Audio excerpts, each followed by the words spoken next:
you, son? He emailed me the budget, man. You had more than I got. I got 10 sticks. I mean, He's got like a $10,000 budget. Half of that, like the company just put half of that stuff on there because I was like, I ran out of stuff to order. I was like, I don't know. And then you use the same company I use. Yeah, Blue Bond. Yeah, he's still in business. Yeah, Mr. Chin, right? Chin. Yeah. Chin. He's still there? Mr. Chin. No, I guess he handed it off to his younger people and stuff. Oh, okay, maybe his daughter? Yeah, I think it's his daughter. Well, Coach had mentioned when you get started that he wouldn't mind coming through taking a look. Listen, I remember the history of Newark. You had West Side? Nah, Central.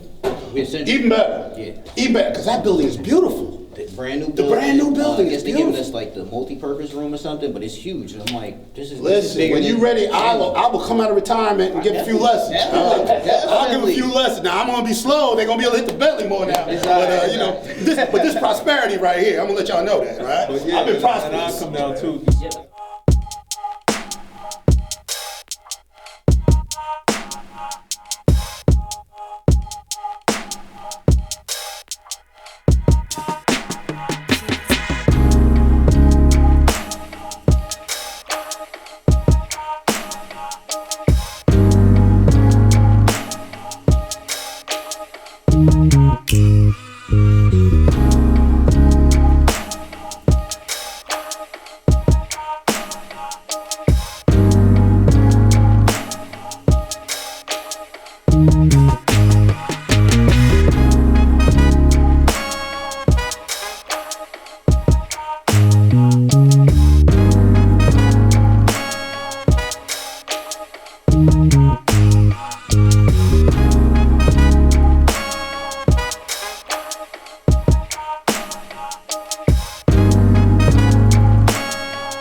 How does that happen? And how does a young man, and a lot of you did come to me privately and go, Coach, what's going on here? And I just would always tell you guys, that's us versus them. I didn't want to deal with the racism.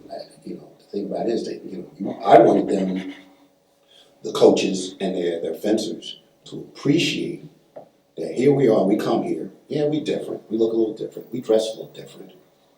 And think about this. It got to the point every year after the first couple of years, talk about racism. Remember the first couple of years when we go to these tournaments, it was almost like stop and frisk for our team. And at some juncture, a coach would come to me and say, my kids are missing their equipment. And I would go, yeah. And he would say, we want to go through your bags, And I'm like, you know what, I'm so livid.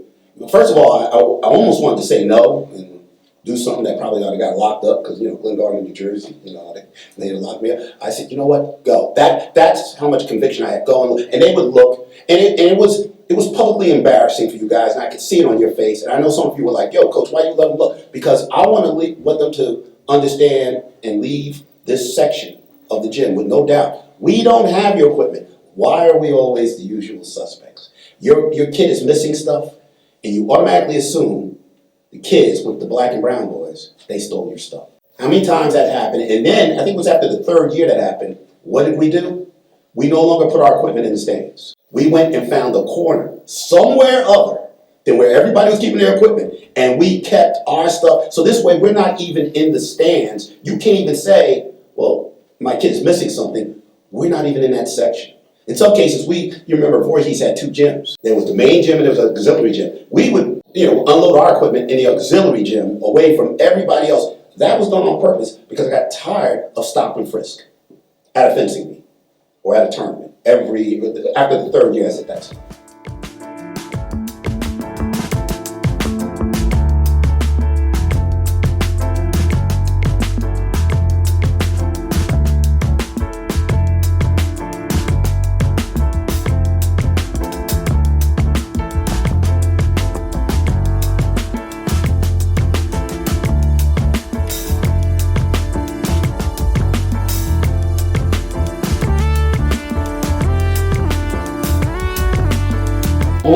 What do you think? What do you think? A lot of the schools that we fenced against. What do you think their perception of us was?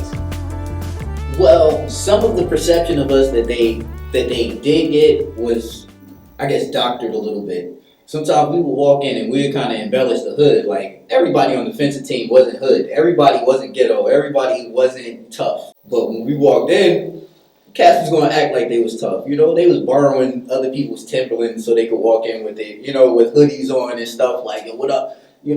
It was part of the persona. After we saw that, oh, this is how y'all see us, and this is kind of what intimidates y'all. All right, we're gonna embellish that a little bit. We're gonna play with you. We'll let you have that for a little bit.